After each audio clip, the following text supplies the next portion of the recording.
Halo Velas, gimana nih kabarnya? Semoga kalian baik-baik saja. Walaupun keseringan daring, semangat kita harus tetap shining dan gak boleh garing tentunya. Masih sibuk rebahan aja atau sudah beraktivitas seperti biasa? Meskipun sudah new normal, kita harus tetap patuhi protokol kesehatan. Memakai masker ketika keluar rumah, rajin mencuci tangan, dan tetap social distancing. Di masa pandemi ini, pasti banyak sekali perubahan yang kita alami. Mulai dari aktivitas kita di kampus, bermasyarakat, dan pola interaksi pertemuan yang harus dibatasi. Oh iya, baik buruknya sesuatu itu bukan ditentukan apa yang terjadi, tapi ditentukan oleh perspektif kita dan cara kita mengatasi kondisi tersebut. Sebagian orang sih setuju, masa COVID ini adalah masa yang buruk. Kita harus menjadi sebagian kecil orang yang melihatnya dengan positif. Lihatlah bencana ini sebagai sebuah kesempatan untuk bersyukur. Lihatlah masalah yang kita hadapi sekarang sebagai kesempatan untuk memperkuat mental dan hati kita. Dan yang terpenting adalah bagaimana setelah COVID ini? Mau tetap sama aja? Atau lebih buruk? Atau menjadi jauh lebih baik dari sebelumnya? Itu semua sih pilihan. Oke, Sobat Unila, jangan sedih. Meskipun kita berjarak, jangan sampai membuat hubungan kita retak. Pertemuan kita hanya masalah waktu. Kelak kita akan berjumpa kembali. Asik. Pernah kan ngerasain susahnya ngedorong diri untuk ngerjain sesuatu? Apalagi di masa pandemi kayak gini. Mager, males, nanti-nanti aja deh. Awalnya sih mau ngerjain ini, mau ngerjain itu, tapi akhirnya nggak ada satu kerjaan pun yang beres. Ini namanya nggak disiplin, guys. By the way, selamat datang di podcast spesial dari Kementerian Kepemudaan BEMU KBM Unila 2020. Di sini aku mau bagi tips nih tentang self-discipline. Kamu pasti nggak asing lagi dengan istilah ini. Di musim pandemi kayak gini nih, rawan banget buat kita jadi males-malesan. Hehe. Kui merapat, yang muda harus tetap semangat dan terus menebarkan manfaat. Simak baik-baik ya. Check it out. Kedisiplinan itu berbeda dengan motivasi. Kalau motivasi itu berhubungan dengan perasaan yang kita alami. Kadang muncul, kadang hilang. Kayak siapa tuh? Disiplin itu saat kita melakukan hal tidak peduli dengan kondisi mood kita, tingkat motivasi yang kita miliki, maupun perasaan kita saat ini.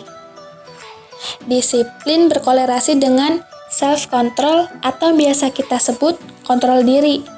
Kita harus mampu mengontrol diri kita untuk melakukan hal yang membantu untuk mencapai goals atau tujuan kita, tanpa dipengaruhi oleh keadaan dan kondisi saat ini. Hal pertama yang harus kamu lakukan untuk self-discipline yaitu mengenali kelemahan. Nah, ini penting. Jadi, sebelum terlalu jauh, kita tuh penting banget kenal sama kelemahan yang kita miliki. Sebelum melakukan usaha apapun untuk membuatmu lebih disiplin, kamu harus tahu dulu hal apa yang ingin kamu rubah. Ingat, perubahan harus dimulai dari kesadaran bahwa kita masih memiliki kelemahan-kelemahan yang dapat diperbaiki. Terus yang kedua, rubah identitas, bukan aktivitas. Merubah identitas di sini maksudnya gini nih. Bangun kepercayaan diri kalian, lalu lakukanlah aktivitas-aktivitas yang menunjang identitas baru.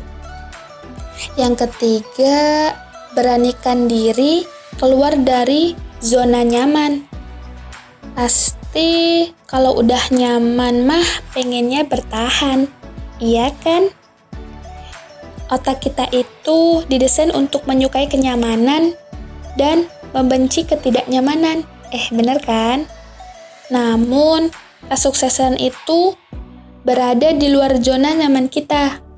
Nah, untuk teman-teman harus digarisbawahi nih, kalau kesuksesan seseorang itu di luar zona nyamannya.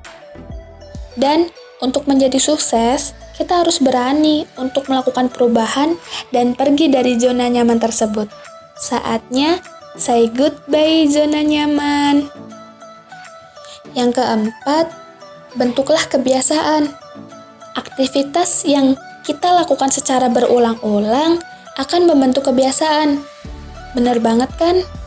Simpelnya sih, orang yang belum terbiasa bangun pagi pasti susah banget effort dia untuk bangun pagi.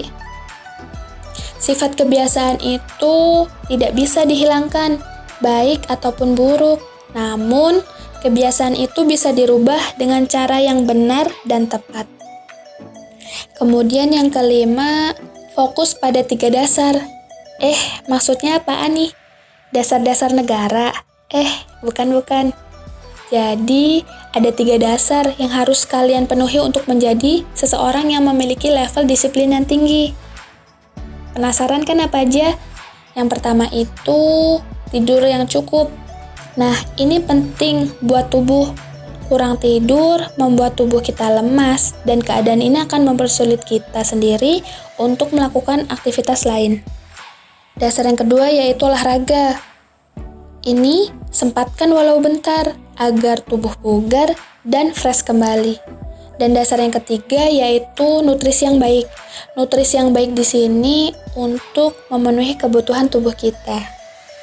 Nah, itu guys, beberapa tips tentang self-disiplin dari Kementerian Kepemudaan. Gimana?